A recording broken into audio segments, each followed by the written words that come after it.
The Grand Hall of Agric 7 was buzzing with an air of excitement as diplomats, military strategists, and high-ranking officers from various alien species gathered for the first-ever Galactic Peace Summit.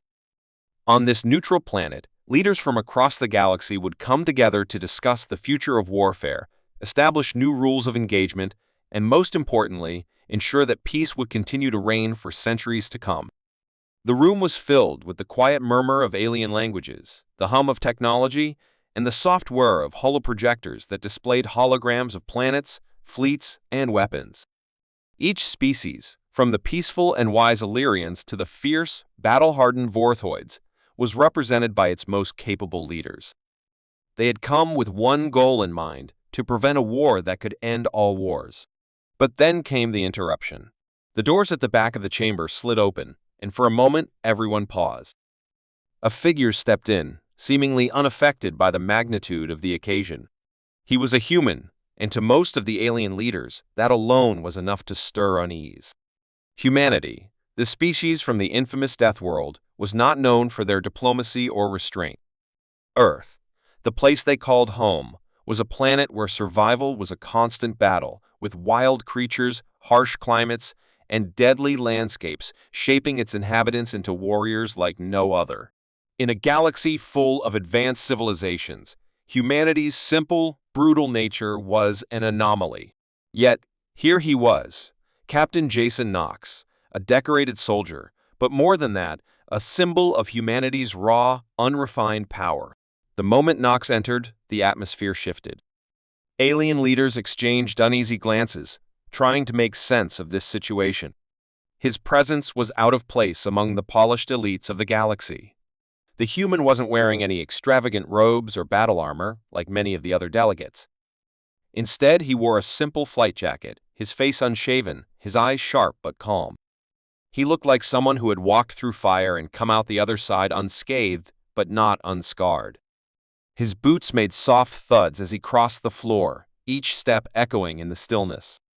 The assembled aliens couldn't help but feel a strange discomfort, a human, a Deathworlder, in the heart of their peace summit.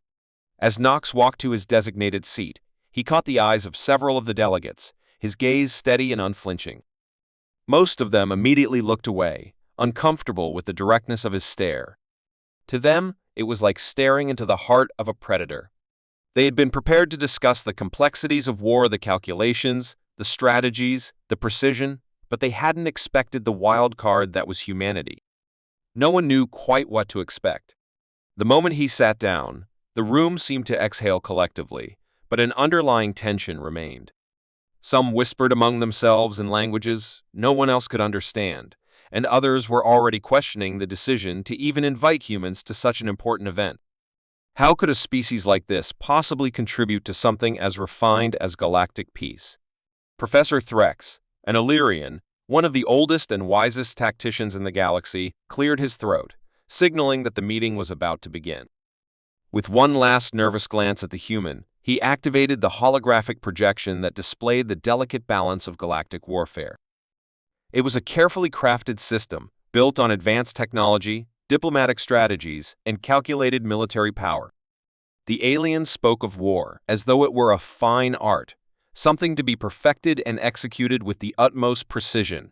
Each species, with their different strengths, had learned over centuries how to wage war without devastating their own civilizations. The conversation was orderly, controlled, and above all, efficient. But in the back of the room, Knox sat silently, a small smile playing at the corners of his lips. He wasn't listening to the presentation. He wasn't interested in the diplomatic fine print. He had seen real war, the kind where no amount of technology or strategy could prepare you for what came next. The kind where survival meant thinking beyond what was written in any handbook, adapting to an environment that would kill you if you weren't fast enough or smart enough. He knew that war wasn't about fancy ships or smart weapons. It was about something simpler, something more primal. It was about being able to outthink your enemy in the most dangerous situations, to survive against all odds. And to him, the rest of the galaxy, with their well-ordered strategies and perfect plans, seemed dangerously naive. Finally, after what seemed like an eternity, Professor Threx paused his presentation and turned to the human. "Captain Knox," he said, his voice steady but betraying the hint of uncertainty. "You are, perhaps, the most unconventional guest here. We are discussing the future of galactic warfare. What insights do you, a human from Earth, have to offer?" There it was. The question they had all been waiting for. The tension in the room thickened as every alien turned their gaze to Knox. They were ready for him to speak, ready for him to somehow reveal the simple, unrefined wisdom of humanity, which had somehow allowed them to survive in the most hostile environment in the galaxy. Knox sat back in his chair, folding his arms across his chest. The smile never left his face. "Insights?" He repeated the word as if tasting it. "You're asking the wrong question. I'm not here to talk about insights. I'm here because you all don't get it. You don't understand what real war is." The aliens shifted uncomfortably. The professor, trying to maintain his composure, raised an eyebrow. "And what would you call real war, then?" "Real war," Knox began slowly, his voice carrying through the room, "isn't fought on the battlefield. It's fought everywhere. It's fought in every corner of a planet, in every shadow, in every whisper. You all fight with your technology, your fleets, your perfect plans. But have you ever fought on a world where you don't know if the ground beneath you will suddenly explode? Or if the sky will try to roast you alive? Or if the wildlife will hunt you down just for crossing their path?" The room was silent. The holographic projections of battle fleets seemed small, insignificant now compared to the story Knox was weaving. The alien leaders exchanged nervous glances. What was this human talking about? Was he serious? Did he think they could learn something from the brutal survival tactics of a death world? The professor opened his mouth to respond, but Knox wasn't finished. "On Earth, survival isn't a choice," he continued, his voice growing more intense. "It's the only thing that matters. You adapt or you die. And that's why we're dangerous. Not because we have better weapons or more advanced ships, but because we know how to survive in the most hostile conditions imaginable. And that's something none of you have ever had to face." The tension in the room grew heavier, the weight of his words sinking into every mind present. The aliens could no longer ignore it. Knox wasn't just a soldier. He was a living reminder that sometimes sheer willpower and raw survival instincts could be more powerful than any fleet or weapon. And that, for the first time in their lives, was something they feared. The room grew tense as Captain Jason Knox stood at the front, the eyes of the galaxy's greatest tacticians fixed upon him. They had listened, unsure of how to react to his words in the first session, but now it was time to see if his wild claims about survival on Earth had any merit. The next phase of the summit was set to begin a lecture on military tactics. To the alien leaders, it was supposed to be the highlight of the meeting. This was where the most advanced strategies and the newest technologies were discussed, where they would once again prove why they were the dominant species in the galaxy. The subject matter was deep, galaxy-wide warfare, the best methods for striking quickly, maintaining control of systems, and knowing exactly when to retreat. Everything had been calculated, analyzed, and perfected. The first to speak was Professor Threx, the Illyrian tactician, a being of ancient wisdom and calm demeanor. His race had never known true war, but their strategy was based on precise planning, predicting every move of the enemy with near-perfect accuracy. Threx was confident in his people's methods. His race had taught the galaxy to win with minimal loss of life. He began by detailing a complex maneuver which superior firepower and the perfect use of drones could decimate an opposing fleet without ever putting a single soldier on the ground. The aliens in the room nodded, murmuring their approval. It was sophisticated and elegant. Threx's voice echoed through the chamber as he spoke of calculations, movements, and countermeasures. Then it was time for Knox. He was invited to speak, and as the eyes of every alien in the room focused on him, he stood up slowly, his posture relaxed but firm. He didn't look like a scholar or a tactician. His appearance alone was a sharp contrast to the well-dressed, scholarly figures around him. Where they were polished, he was rugged and simple. But that was the point, wasn't it? Knox didn't need to impress anyone with his words or appearance. He was here to show them something much more unsettling. "So, Knox began, his voice calm, yet carrying a weight that made even the most experienced generals lean in. You all talk about battles that are fought with perfect strategy and advanced technology. I've heard enough to know that you think war is something clean, something organized. But let me tell you something. Real war, isn't neat. It's not about calculating every move. His gaze swept over the alien leaders, each of them squirming as he spoke. You can't plan for every little thing. In real war, nothing goes according to plan. Ever. The tension in the room thickened as the aliens exchanged confused looks. Captain Knox wasn't just talking about theory anymore, he was speaking from experience. He could feel their eyes on him, skeptical and doubtful, but Knox wasn't finished. He stepped forward, addressing the projection at the center of the room, where holographic armies and ships were lined up. These, he said, pointing to the display, are fancy toys. Technology's great for precision strikes, but what happens when all your tech fails? What happens when you're cut off, surrounded, or in hostile territory where there's nothing but dirt and wild beasts? Do you really think you'll have time to consult a manual or recheck your algorithms? For a moment, the room was silent. The aliens weren't used to hearing this kind of talk. The idea of war without perfect precision was foreign to them. But Knox wasn't done. He leaned in, slightly, a smile tugging at the corner of his lips. I'm going to show you why humans are the most dangerous species you'll ever face. It's not because we've got better weapons or ships. It's because we don't need all that to survive. What we do have, though, is the ability to adapt. That's what makes us different. Knox turned to the screen, where the holographic army of his human battalion was displayed. The alien commanders, still unsure of what he was trying to prove, watched closely. I don't need to play by your rules, he continued. Let's switch this up. I'll show you how to win a war when you've got nothing but your wits and what's around you. With that, the simulation began. It was supposed to be a simple mock battle, but to the alien leaders, it quickly became something more. Knox was given control of a ragtag group of human soldiers with no advanced technology, just simple equipment, crude weapons, and a deep knowledge of their surroundings. The aliens, on the other hand, controlled advanced, technologically superior forces, complete with artillery, shields, and drones. Soon as the simulation started, Knox did something that left the aliens frozen in shock. Instead of charging headfirst into battle with calculated precision, like the rest of the commanders, he instructed his soldiers to move into the thickest part of the terrain, a dense forest filled with rocks and thick underbrush. The aliens watched in disbelief. Why was he choosing such a chaotic, unpredictable area? This wasn't where battles were won. This was the opposite of strategy. It didn't make any sense. But then, they began to see it. Knox's soldiers used the landscape, the trees, and the shadows to their advantage. They didn't need to rely on drones or sensors. They knew the terrain, the natural obstacles, and the weaknesses of the alien forces. They set traps, simple, primitive traps. But they worked. They used the environment itself to confuse and disorient the alien forces. The aliens, with their advanced tech, found themselves increasingly vulnerable, unable to predict the human soldiers' movements.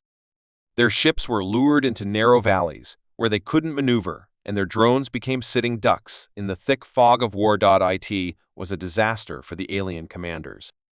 They tried to retaliate, but every effort was met with another surprise, a well-placed explosion, a sudden ambush, or a dead end that forced them to retreat.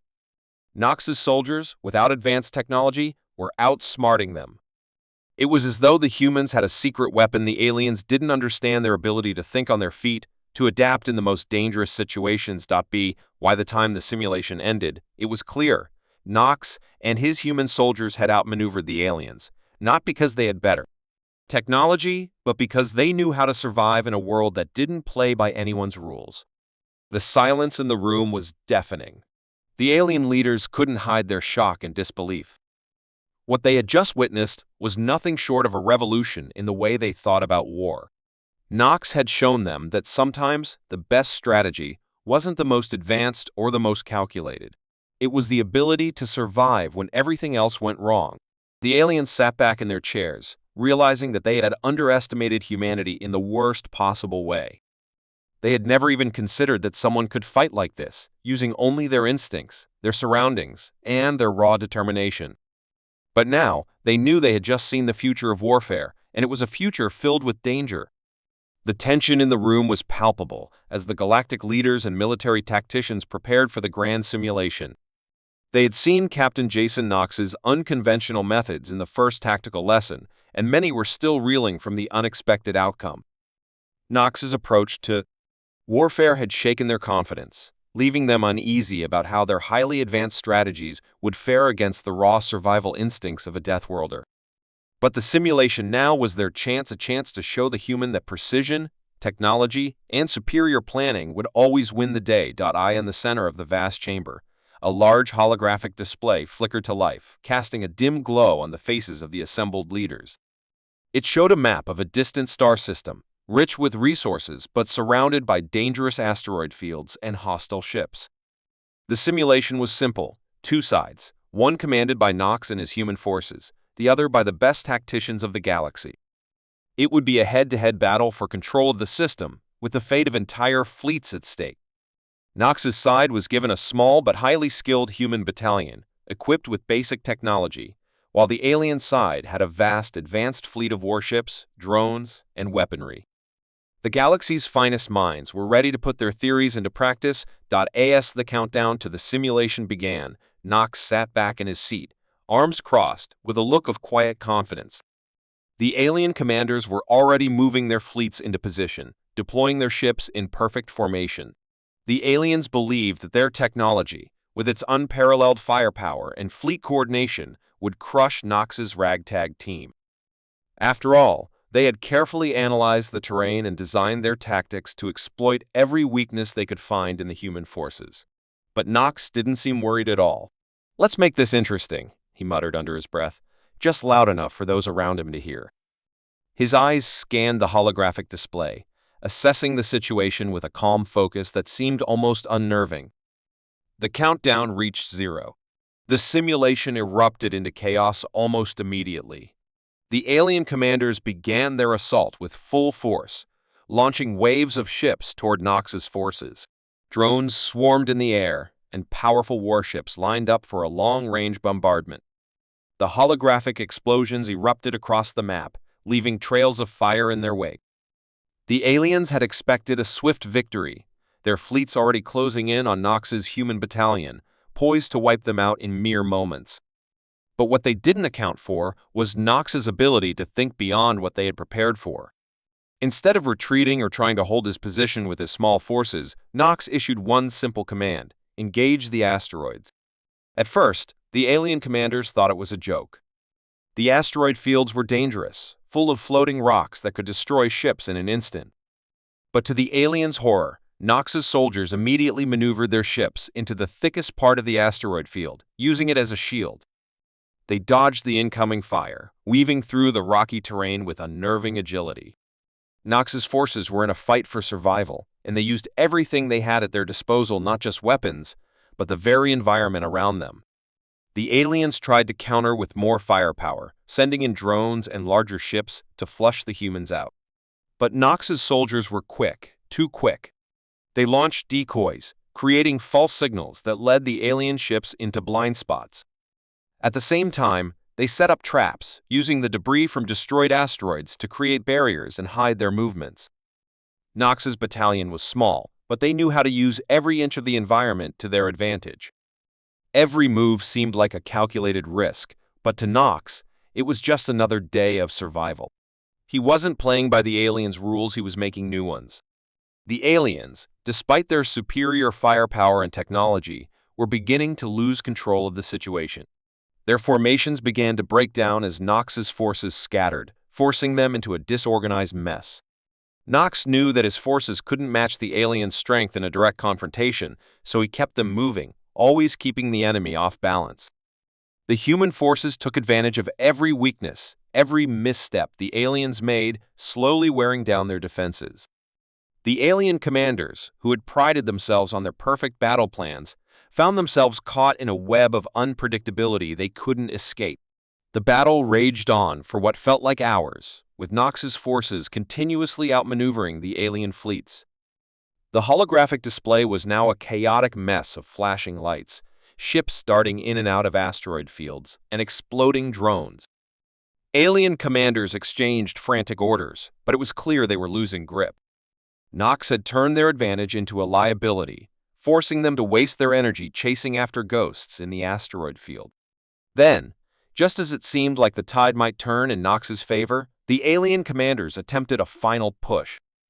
They launched a series of precision strikes aimed directly at Nox's remaining ships. The attack was brutal and well-coordinated, aimed at taking out the human forces once and for all.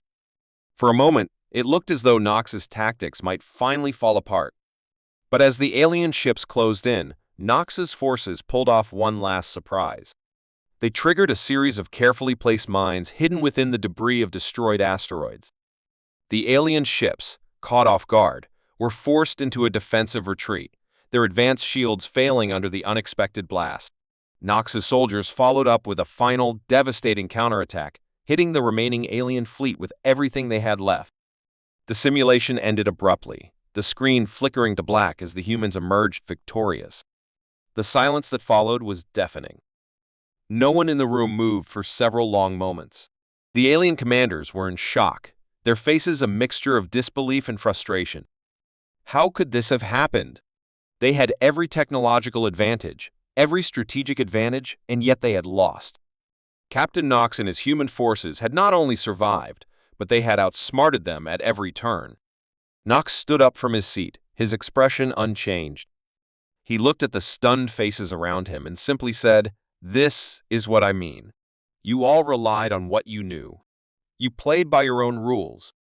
But in a real war, you have to be ready for anything. You have to expect the unexpected." The alien leaders, once so confident in their strategies, now saw the truth in Nox's words. They had been caught in their own trap. They had underestimated the humans, just as they had underestimated Earth itself.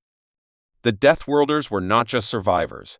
They were the galaxy's most dangerous unknown variable, unpredictable, relentless, and adaptable in ways the rest of the universe had never fully realized. The silence that filled the chamber after the simulation was unlike anything the galaxy's leaders had ever experienced. The aliens, known for their composed and controlled reactions to even the most intense situations, were now in a state of stunned disbelief. They had failed. Their superior technology, their years of tactical perfection, all had crumbled under the unpredictable strategies of a single human, a soldier from a world they had once considered a backwater. Captain Jason Nox had done what no one else could. He had shown them the limits of their own perfection, the cracks in their flawless plans. The Illyrian tactician, Professor Threx, was the first to break the silence. His normally calm demeanor had shifted, his usual confidence replaced by a trace of doubt. This should not have happened," he muttered under his breath, his voice heavy with disbelief. The projection at the center of the room, which had previously showcased the elegant movement of alien fleets, now showed the remains of what had once been a formidable force scattered, defeated, and forced into retreat. He glanced around at the faces of his fellow leaders. The shock was evident in all of them. Even the Vortoids, battle-hardened and fierce, were still processing the overwhelming defeat. "Is this how humans fight?"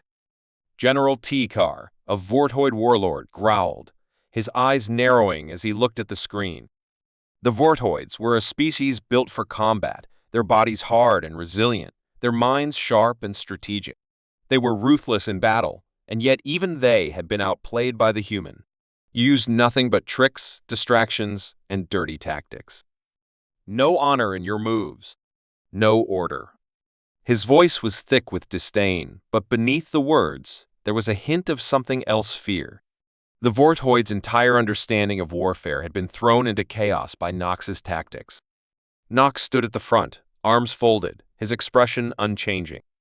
His eyes scanned the room, looking at the alien leaders one by one as they tried to make sense of what had just transpired. "You think that's dirty?" Nox's voice cut through the room, calm but sharp. "I'm not here to play by your rules. You wanted to win, right? You wanted to show the galaxy what real tactics look like. Well, there you go. You relied on what you know. I relied on what I know. The room tensed as the aliens glared at him, unable to fully comprehend how they had been so easily outsmarted. Their next move would be critical. They couldn't let this failure stand. It wasn't just a matter of pride anymore. It was a matter of survival. If humanity could fight like this, if the humans could continue to surprise and adapt, then the entire balance of power in the galaxy could be at risk. Professor Threx was the first to speak again, his voice soft but determined. We cannot let this stand. Humanity's tactics are unpredictable, but that's also what makes them dangerous. We must find a way to neutralize their advantages before they spread across the galaxy. We need a response. The leaders exchanged uneasy glances. No one wanted to be the first to speak, but Threx's words had struck a chord. Every one of them knew that the only way to survive now was to adapt. The galaxy's advanced species had relied for so long on their superior technology and perfect strategies, but that had just been shattered. It wasn't enough to rely on military might alone anymore. Nox had shown them that adaptability, unpredictability, and a willingness to break all the rules could be just as deadly as any fleet. How do we stop them? General T-Car asked, his tone now more measured, though still tinged with aggression. You say we must neutralize them, but how do we fight an enemy who doesn't play by any rule? A heavy silence fell over the room as the alien leaders considered his question. There was no easy answer. Nox had shown them something they weren't prepared for: the raw, instinctual combat of a species that had survived in the harshest conditions imaginable. They had all thought that their technology, their calculated warfare, would be enough to protect them, but humanity's sheer unpredictability had torn through their defenses. It was the Ancharian diplomat, Exalvar, who spoke next.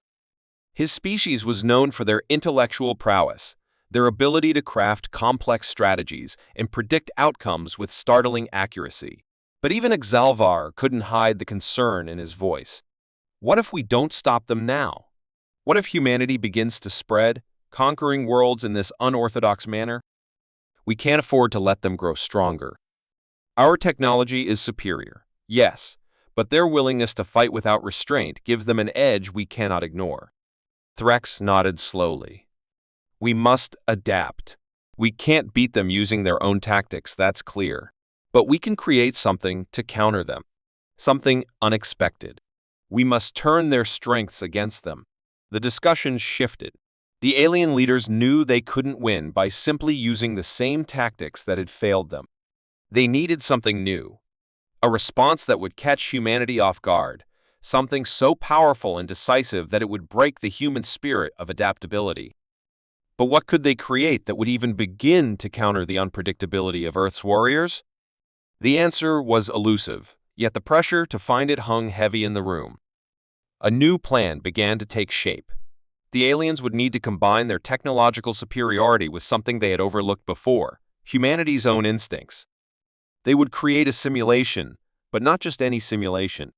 This time, they would design a scenario that played directly to the human weakness as a trap, built using the very unpredictability Nox had exploited. A situation so perilous, so full of danger, that no amount of instinct could save the humans. They would force Nox and his soldiers into a situation they couldn't adapt to, a battle where survival was impossible. The leaders began to speak more rapidly, their ideas merging into a single, unified response. A coordinated assault using the galaxy's most advanced technology, designed to overwhelm Nox's forces. They would neutralize his ability to adapt, trap him, and end this unpredictable threat before humanity could spread their influence further. But in the back of the room, Nox's voice echoed, just loud enough for all to hear. Good luck, he muttered with a quiet smirk. You'll need it.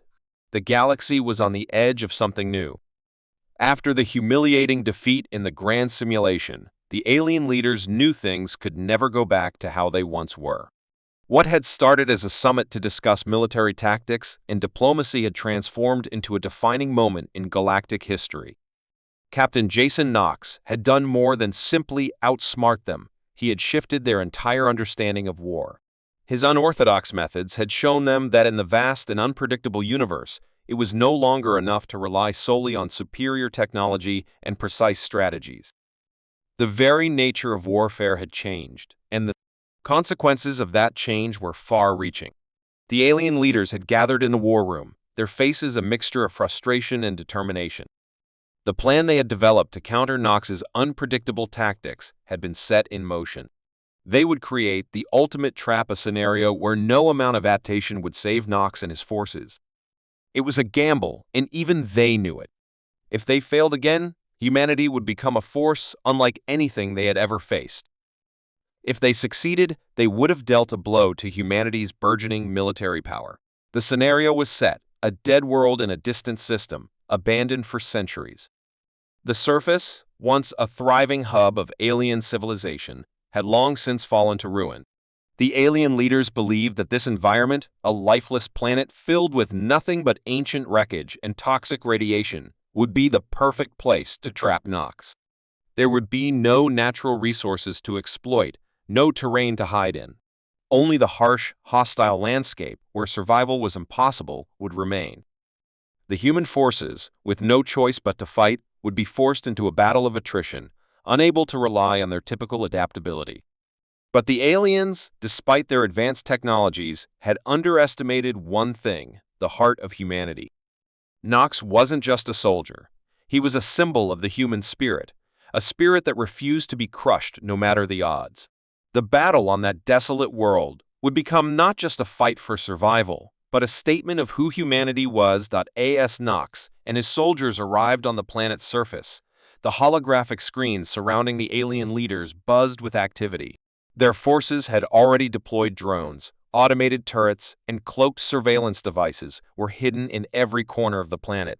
This world, once a thriving center of life, was now a deadly trap designed with one purpose: to break the humans. The alien commanders believed they had the upper hand. They had studied every possible way the humans might fight, anticipating their every move. They were ready to crush Nox's forces under the weight of overwhelming firepower. But Nox was not one to be caught by surprise. From the moment he stepped onto the barren landscape, he knew what to expect. The humans weren't going to face this with brute strength. They weren't going to fight the aliens' battle on their terms. Instead, they would fight in the only way they knew how, with every ounce of willpower, creativity, and survival instinct they had. The humans were small in number, but they had something the aliens didn't: a relentless drive to endure. As the first wave of alien drones swooped in, Nox's soldiers scattered into the ruins, using the wreckage and debris to their advantage. The planet's abandoned cities, once home to an advanced alien civilization, now served as a maze of crumbling buildings and shattered streets. The human soldiers adapted immediately, using the wreckage to form barricades, setting up improvised traps, and creating diversions to mislead the alien forces. The aliens, with their superior firepower, began to engage in what they thought would be a quick and easy operation. But Nox's soldiers were not there to engage in conventional warfare. They fought like animals backed into a corner, knowing that if they didn't keep moving, they would die. The alien commanders watched from their secure positions, baffled by what they were witnessing. Nox's forces were not following the patterns they had predicted. They weren't fighting with traditional tactics, but instead using every scrap of the environment, every bit of their surroundings, to fight back. It was chaos-controlled chaos, but chaos nonetheless. They had expected the humans to panic, to run, but instead they saw them rise to the challenge. The human forces didn't seem to care about the odds stacked against them. They fought not just for victory, but for survival itself. As the battle stretched on, the aliens began to notice something even more unsettling. Their overwhelming firepower, their perfect strategy, was being nullified by the humans' ability to adapt on the fly. It was the same thing that had happened in the first simulation. Every time the aliens thought they had the upper hand, Nox and his soldiers adjusted, creating new plans, new tactics, and new ways to outsmart them. The alien commanders' pride in their technology began to falter. They had built systems designed to predict every possibility, but humanity was showing them that no system could ever truly predict the future. Nox wasn't just fighting to win, he was fighting to survive. At the height of the battle, just when it seemed like the alien forces would finally overpower the humans, Nox made his move. He knew the aliens were relying too heavily on their technology, too sure of their ability to predict human actions. So, with the desist,